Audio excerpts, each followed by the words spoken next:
Alright, this is part two, so I'll probably talk for a good hour. I'm a little tired, obviously, so I might not make a full 1 hour and 40-minute video for this video. I might make maybe an hour and 25-minute video here. And I'll end this video here, I kept you guys happy.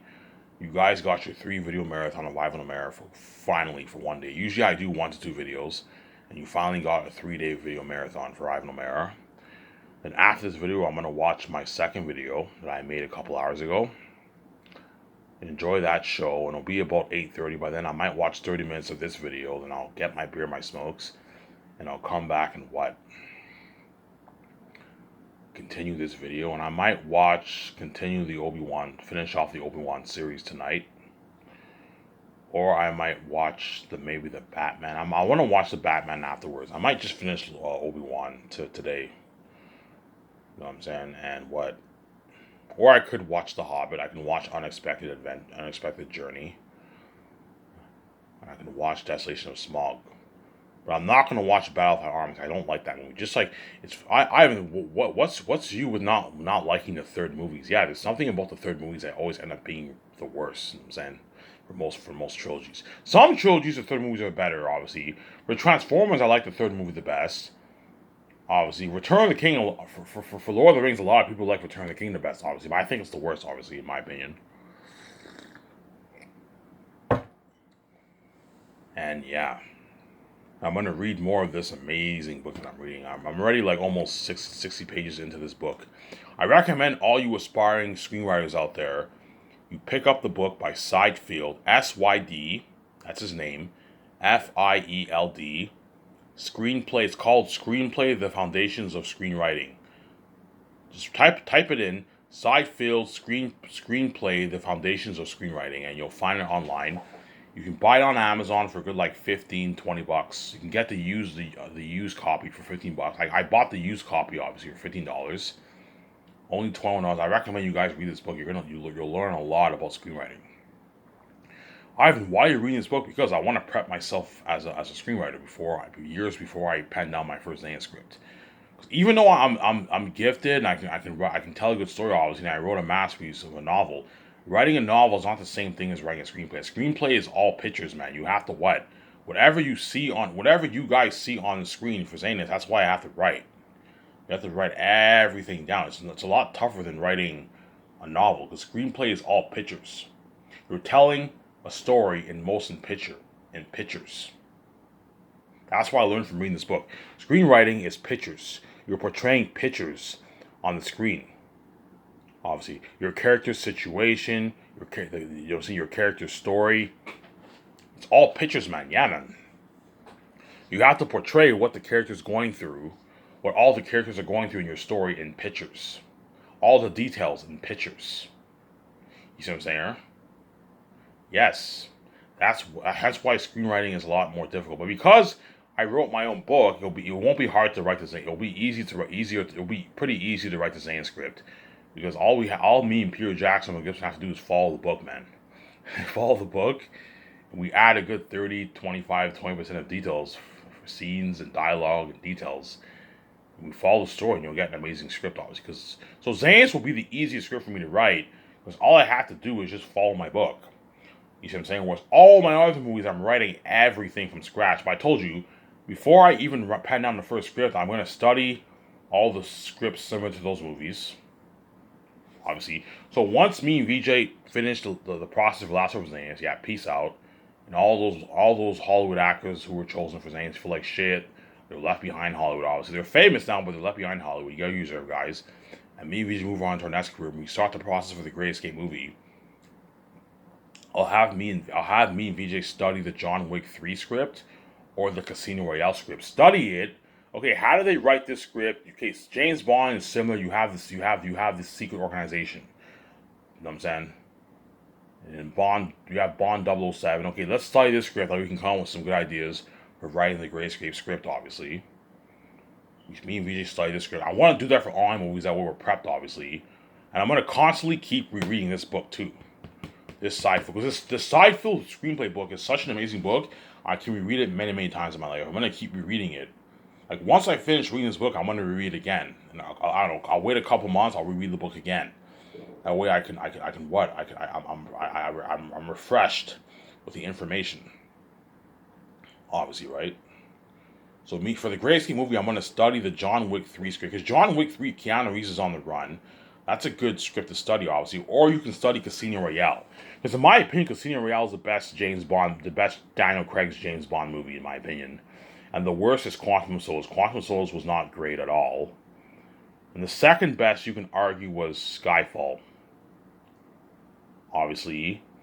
And then No Time to Die, probably a third. And then Spectre, fourth. And then what?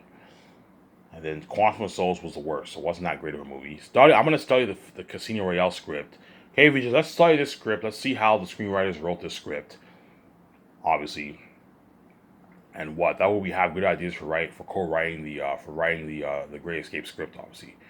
And while we're studying the script, me and VJ are gonna have to plan out the story. Okay, VJ, let's plan out the 3 acts, like Seinfeld said. For a screenplay, you have 3 acts. You have the beginning, middle, and the end.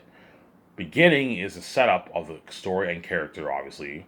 The middle is the confrontation of the character, what the character is going through, and you have the resolution, the end of the end of the script. That's what Seinfeld said in this book. Yeah, you see what I'm saying? Okay, VJ. The beginning of the movie is what we build. But because I'm a creative genius, I know how to tell a good story. The beginning of the Great Escape movie is what is about what it transfers to Italy. Obviously, the couple, two innocent couples, obviously, are on the run. They're scared for their life, and Ben Affleck sent hitmen after them to kill them. They're on the run. I don't know. They stay in a hotel. Ivan, how long will that? I don't know. The scene will be a good 10 minutes. I'll have it be a good 10 minutes long. 10, 11, 12 minutes of the movie. The scene. Build it up, obviously. So you have this innocent couple. They're on the run. They're trying to escape the secret organization, obviously. And Ben Affleck sends him and after them to kill them, obviously. And they're scared. I'm going to have them be in the hotel room. And when the wife says, honey, what are we going to do? So I'm scared. They say the exact same words that VJ says to me when we're on the run, obviously. And the hitmen eventually find him and they get killed. And then Ben Affleck says, get a search going. We need more recruits to work for my company and all that stuff. And then Ben Affleck is like, I'll scout. Then you have this advanced like technology in the company. He's like, I'll scout New York region. You know what I'm saying?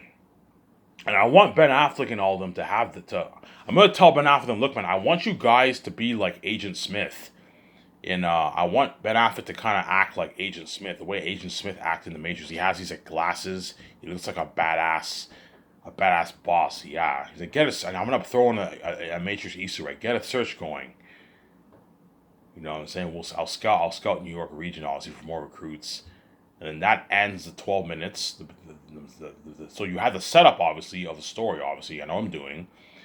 Obviously, then you have and then you have what and you get the credits and it says The Great Escape. You get these credits and you get this high shot footage of New York. You get the credits, obviously. You know what I'm saying? Executive producer Ivan Maria Victoria Justice. You know what I'm saying? The director for Casino Royale, John Wick. It says starring Keanu Reeves, Scarlett Johansson, Ben Affleck, Paul Bettany, Javier Bardem, John Krasinski. You know what I'm saying? You get the credits, obviously, and it transfers to what? To me and VJ, and you see me in an employment center and I'm frustrated I can't find jobs. Holy shit, Ivan, you're creative. Yes, man, I know how to tell a good story. I'm born with a gift, man.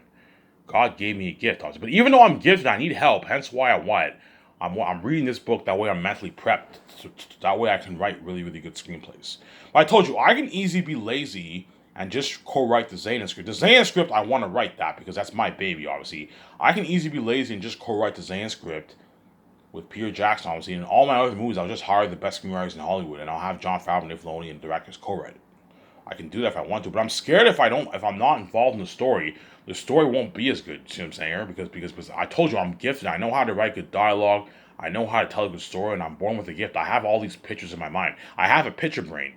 Hence why screenwriting probably won't be that difficult for me. You know what I'm saying? Even Jon Favreau will be like, Ivan, I read your book, man. You're a genius, man. You know how to tell a good story. You know how to write good dialogue. You're fucking creative, Ivan. Yeah. You know, so I guarantee even Jon Favreau and Dave Filoni are shocked. Holy shit. Ivan has his 5 movies planned, man. And he has all these ideas for all his movies. Yes, I have all these ideas for all my 5. Well, the Great Escape, I don't have that much ideas for that. But I have the story planned out for the Grayscape. I have the story planned out for their unique. I have the story planned out for what? For the Hidden Vat movie too. 4 of my movies I have planned out, guys. Because I'm born with a gift, man. I know how to tell a good story, yeah, man. You see what I'm saying? And VJ is obviously good to like me. Hence why I want VJ helping me with. Hey, VJ, I want you studying the script with me. VJ is more than happy to co-write it with me if you want to. VJ, if you want to co-write it with me, I can have you be my co-writer for the Grayscape. But I won't need VJ's help because I have a lot of men. I have a lot of people help me out, man. VJ, I don't need your help. I have more than enough co-writers help me. John Favreau only will help me write all my scripts, obviously, and I might hire the screenwriter who wrote Casino Royale to help me co-write the Grayscape movie, because CIA is complicated shit, man. So it doesn't hurt to have a lot of help, you know what I'm saying? Because for Lord of the Rings, Peter Jackson had like 3 co-writers. He had like 4 co-writers for Lord of the Rings. That's why the script was so good, because Peter Jackson had a lot of help. For the Grayscape movie, okay, guys, for the Grayscape movie, I'm going to need a lot of help, man. So I have the story planned up, but I need your help with the dialogue and the words and all these complicated words, man. That's why I'm going to hire 2 CIA experts to help to tell us how the CIA works, and we'll build through that. We'll do the concepts, and we'll build the organization world like 007, James Bond, something like that. And then Keanu Reeves and all them are the boss of the company. They work for the company, obviously. Well, Ben Affleck is the big boss, and Keanu Reeves they're up there in the company, and they work for the company. And they're evil people. They're badass. They're badass agents. Keanu Reeves and Scarlett Johansson are badass agents. Paul Bettany's a badass agent, but he's also the recruiter, yeah. And then you have Javier Bardem, he's a hitman, yeah. He's a hitman agent in the company, yeah. Look at amazing. And John Krasinski will have him be one of the couples in the movie, obviously, and he ends up dying, obviously. He gets killed towards the later half of the movie, obviously. See what I'm saying? Yeah, so it transfers to me and VJ. We can't find jobs. You see me all frustrated, you know what I'm saying? The lady's like, "Sir, relax." I will not relax, you know what I'm saying. I've been looking for a job. I've been looking for a job for almost a month now, and you guys don't even try even hard to help me, you know what I'm saying? "Sir, please relax." And we just like, "Honey, it's okay," you know what I'm saying. You see me all frustrated, you know, and I'm thinking something like the Company Man by Ben Affleck. You get this sad theme, you get this nice music. You see me frustrated, I have a smoke, I go to the bar, we're friends with the bartender. "Hey, how's the job search?" "Yeah, the job search is not going well." You know what I'm saying? And me and VJ, we get interviewed by a few bosses, and we don't get the job. You know what I'm saying? We don't get the job. I'll have a scene when what? When like me and VJ want to go out to dinner and all that stuff. You know what I'm saying? And we can't afford to go to dinner, and I go to the store and I get like chips and like Coke or something like that, because we're poor and all that stuff. We can't find jobs in New York. How's the job search? Yeah, it's not going good, man. You know what I'm saying? Obviously, yeah. We're innocent couple. We can't find jobs, obviously. And we what? I constantly go to the bar, and then Paul Bettany. Yeah. We constantly go to the bar, and then Paul Bettany, what? Paul Bettany, what? Paul Bettany happens to be sitting at the bar, and he's eavesdropping, and he hears us talking, but we can't find jobs. He's looking at us. "Oh my God, these two might be the perfect couples for the company." Obviously, yeah. I can't help but eavesdrop. I'm paraphrasing here. I can't help but eavesdrop. But I heard you two are looking for jobs. Right? Yeah, sir. We're fine. You know what I'm saying? Right? Yeah, no, it's not fine. You know what I'm saying? "Hey, let me buy you a drink," and he buys a drink. He's like, yeah. By the way, hey, so you must not be from around here. "Yeah, no, I live in Italy." You know what I'm saying? "Like, what are you doing in New York?" "Yeah, I'm scouting in New York." You know what I'm saying? "I'm looking for candidates for my for my boss's company and all that stuff." "Yeah, what kind of company?" "Yeah, it's a secret organization, secret agents, high paid." You know what I'm saying? I think you two are perfect candidates for my company and all that stuff." "Yeah, sir, we're not interested." "No, it's high paid." I'm saying, no, we're not interested. And we leave, and we go to the bar again. We see Ben Affleck. And I'm gonna have some scenes with what? With Paul Bettany in the movie too. You know what I'm saying? Paul Bettany in the movie too. He talks to his boss on the phone. I think I found my two people. Give him some scenes. That way, what? You give Paul Bettany some good scenes. You give Ben Affleck and Keanu Reeves all good scenes, some scenes. So while I'm looking for the jobs, I'm gonna have some scenes with Keanu Reeves and Ben Affleck and all them, and Paul Bettany. Give them a few scenes. I don't pay you a lot of money for nothing. I'm gonna make sure all these guys have a good chunk of scenes in the movie. And that's why I want it to be like a nice 4-hour movie.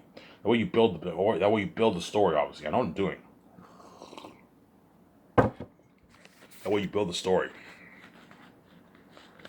That way you build the story. See what I'm saying? You know what I'm saying? And then what? That's why what? I'm gonna make a prediction. There's some people who might even like The Great Escape better than Zanus, to be honest. Because just Ivan O'Mara and VJ in the modern times kicking ass secret agents. But I highly doubt, though I can't see The Great Escape beating Zanus. I highly doubt it. Most people will like Zanus better, obviously, because Zanus is a better story than Great Escape. But you're looking at Ivan O'Mara and VJ in the modern times kicking ass secret agents, man. You're looking at a sick movie. Like, we can't find jobs. You get this sad music. You get to see, I don't know, me and VJ, we go to the apartment and we have sex. And VJ's leaning on my chest, like, honey, what are we gonna do with the rent's due and all that stuff. I want to have scenes where you have the what? The land tenant, obviously. He knocks on my door. Hey, where's my money? You know what I'm saying? Yeah. Well, don't worry, man. Just give me another week. You know what I'm saying? No, remember how in Spider-Man, the tenant kept annoying Peter Parker for rent? Yeah, I'm gonna have something like that in the beginning of the movie. Holy shit, it looks like a sick movie. Yeah, you're looking at an amazing movie. It's a sad theme like Company Men. Obviously, innocent couple, obviously, and then Ben Affleck recruits us. He buys us, the second time he meets us at the bar, he buys us around. You know what I'm saying? And you know what I'm saying? He's like, oh, we're not interested. And the third time he buys us another round, and this time he hands us $2,000 in cash to bribe us. And he gives us his card. Here, just here's $2,000. Think about it. For my boss. You know what I'm saying? I know he talks about. He's yeah. So how's how's the search going? Yeah. Don't worry about it, boss. I'm still looking. You know what I'm saying? Have you found the recruit yet? I need recruits now. You know what I'm saying? You see Ben Affleck talking to him and all that stuff. Yeah, he's like, yeah, I have two people. He's like, have you convinced them? No, they're not convinced. You know, say, okay, well then bribe them. Trying to find a way to make them say yes. I'm paraphrasing here, and I'm saying he what? He gives them 2,000. He gives us $2,000 in cash to bribe us. Obviously, me and VJ. And while you get the sad music, I have a smoke in a balcony in my apartment. Obviously, I'm stressed out. You know what I'm saying? And I get a call, and yes, it's the guy from the guy from that interview at the job. And VJ's like, how did it go, honey? I'm like, yeah, I didn't get the job. You know what I'm saying? And I'm like, and VJ gets a call. I'm like, hey, did you get the job, honey? No, I didn't get the job. You know what I'm saying? You get this music, and I'm frustrated because me and VJ can't find jobs. The rent's due, and I what? And you get this flashback you get this flashback of of Paul Bettany talking about how it's high paid. He's like, here's my card. You get this flashback. I'm thinking, obviously, and I take the card, looking at it, and I'm like, honey, you get there. It's the room sound. I'm like, honey, you think we should take this job? But he's like, I don't know, honey. We don't know this man. I think it all seems too good to be true. You know what I'm saying? This random man, we don't even know he bribes us to work for his company. We don't even know this man. He gives us a card. He gives us $2,000 in cash. I think this is a bit weird, honey. I'm like, honey, he just gave us $2,000 in cash. We need the money back. This is enough to pay our rent. You see what I'm saying? This is enough to pay our rent. And we just like, I don't know, honey, man. We don't know this company. We don't know this man, honey. I don't think it's a good idea. You know what I'm saying? You know what I'm saying? And VJ talks to me, obviously. You know, I'm like, honey, he just gave us $2,000 in cash. We need the money. You know, the job's just not been going well. And we finally agreed with it. She's like, okay, fine.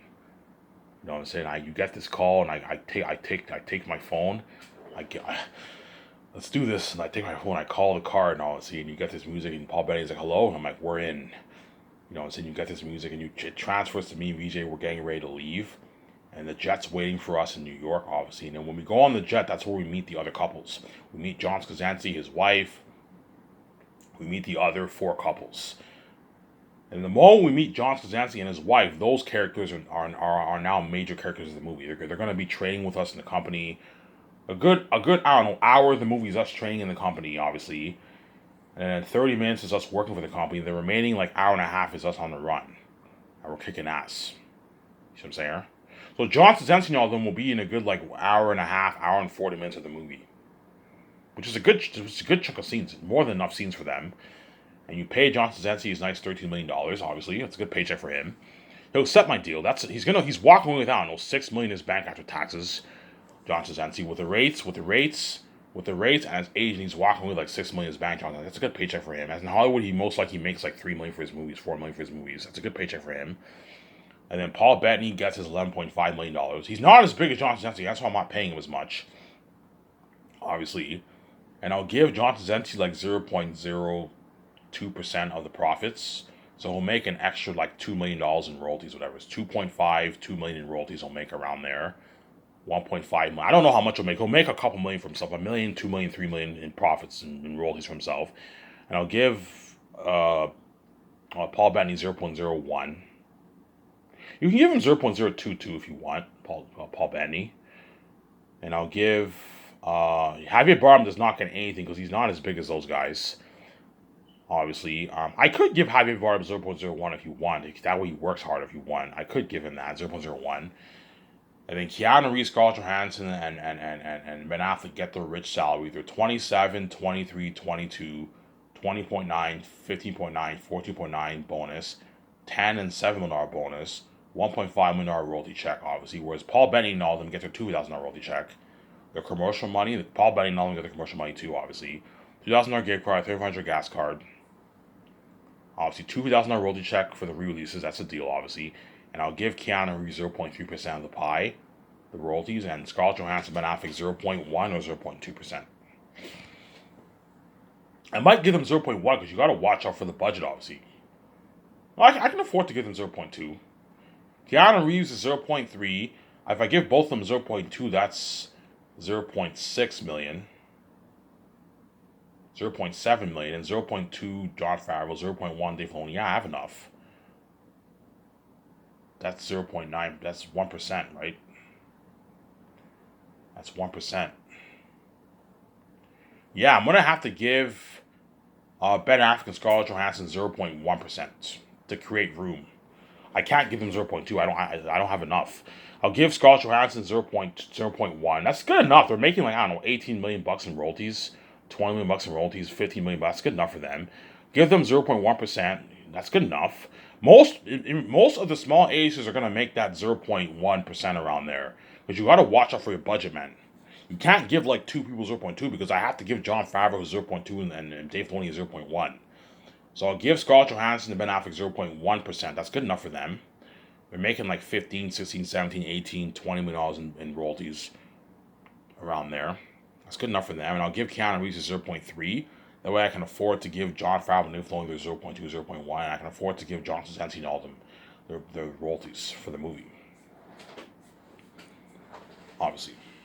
So the beginning of the movie, pretty much, the first act of the Great Escape movie, obviously, what I've learned from Side Field, obviously, is what? You have the build-up, you get the introduction of the company, obviously, and what?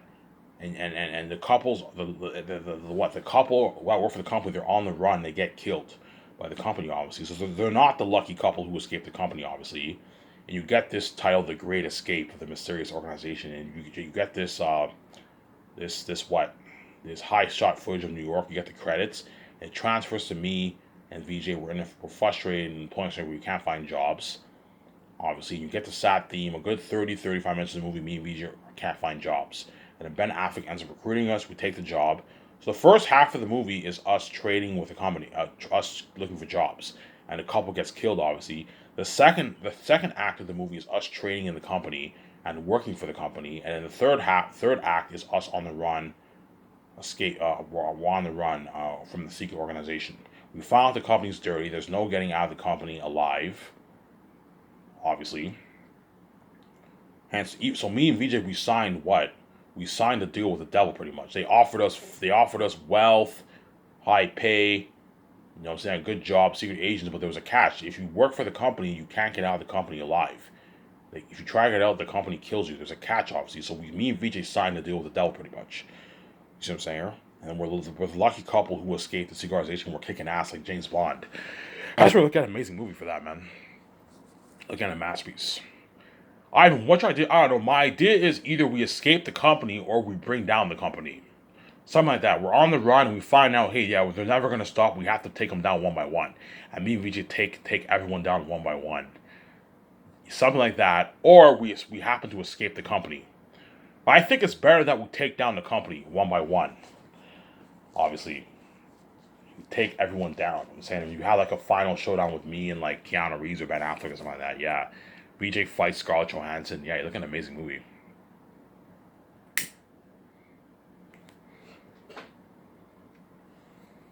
You're looking at an amazing movie for that, man. An amazing movie, man. Yeah, man.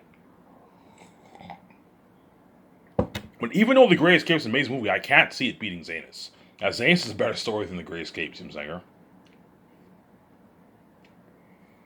But I keep saying this, even though Zanus will be a better movie than Great Escape, it's cooler seeing Ivan and VJ in that Great Escape movie. Because you're going to see us kicking ass in the modern times. Yeah, it's so cool seeing Ivan and VJ wearing all these suits. They're badass agents. We have guns and we're driving all these nice cars and we're kicking ass like James Bond in the movies. Yeah, man. And you also have the big A-listers in that movie. You have Keanu Reeves, Ben Affleck, and Scarlett Johansson. 3 big stars, A-list actor stars. You have all these A-list actors in my movie, man. That's why the Great Escape will have crazy buzz too. It won't have as much buzz as Zanus, obviously, because Zanus is my first movie and Eric Tassadell himself. But it's gonna have crazy worldwide buzz with the Great Escape movie, man. And Keanu Reeves don't know what I'm talking about. They can see the future. Keanu Reeves know how good my Great Escape movie will be. He knows. He can see the future. Holy shit, Ivan, you're fucking creative. Yeah, I know how to tell a good story. And you have They're Unique. The story starts off with what? It starts off with you get this beautiful music, They're Unique, you know what I'm saying? And you get the life of Dawn as a 13-year-old kid. It's her first day of junior high. It shows her, I don't know, in her bed. She's listening to music, and her mother's like, "Dawn, it's time for breakfast. You don't want to miss the. You don't. It's time to go to school."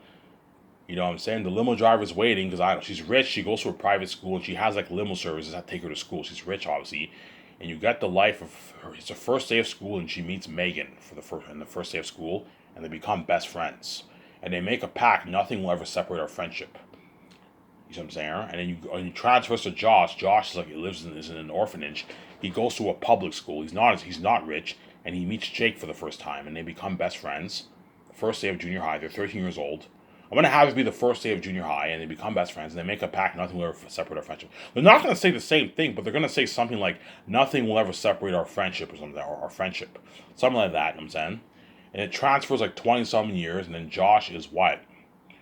Josh works at a bar. He's 30. He's in his 30s. Obviously, he makes $30,000 a year. He lives in a shitty. He has to drive a shitty car. He lives with Jake in an apartment. Obviously, in a shitty apartment. And it transfers to Dawn on the airplane. She's flying to what? She's flying to Vancouver to live with her best friend Megan. So Megan moved. I don't know, I might do a thing. Megan has a dream. Yeah, I want to start a bar up in Canada, in Vancouver. She says something like that when they're like 13 years old. And she ends up starting a bar in Vancouver, obviously. I know, her friend Megan went to business school and she started her own bar up in Vancouver and she owns a successful bar and she makes a lot of money and she has like a rich luxury apartment. And Megan goes to live with her best friend Megan and her obsessed family's texting her.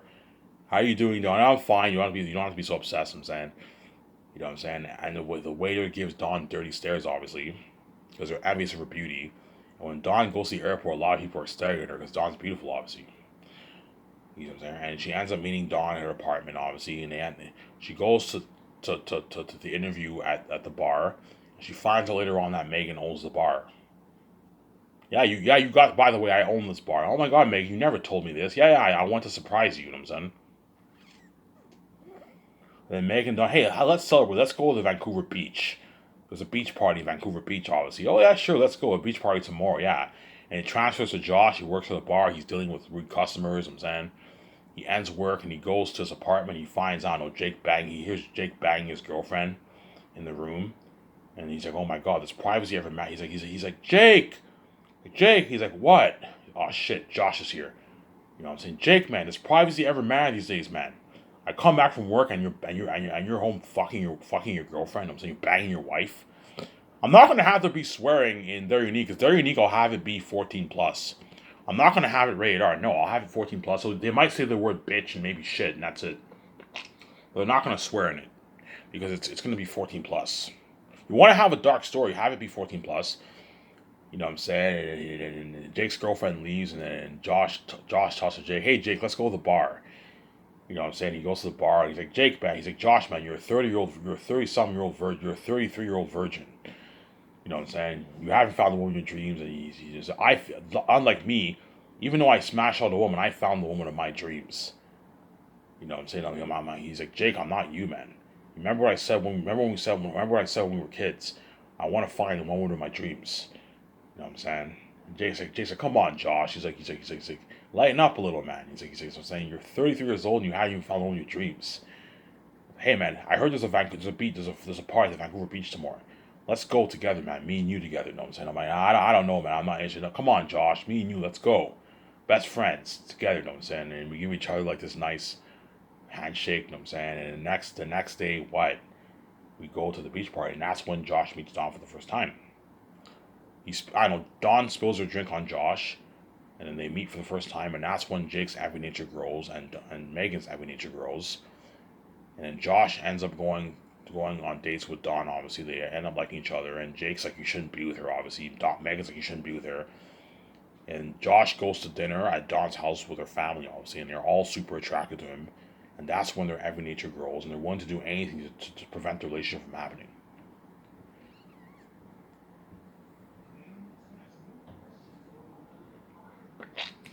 You see what I'm saying? They're willing to do anything to prevent the relationship from happening, obviously.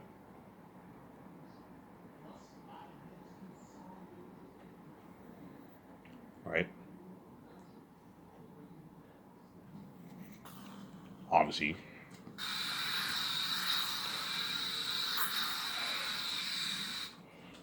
And then what? And then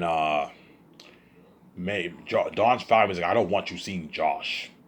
He's a bad example. He's a poor man. He makes $30,000 a year. You're a rich woman. You shouldn't date this poor man. You know what I'm saying, when in reality, they're just envious of the relationship, obviously. And what? And what?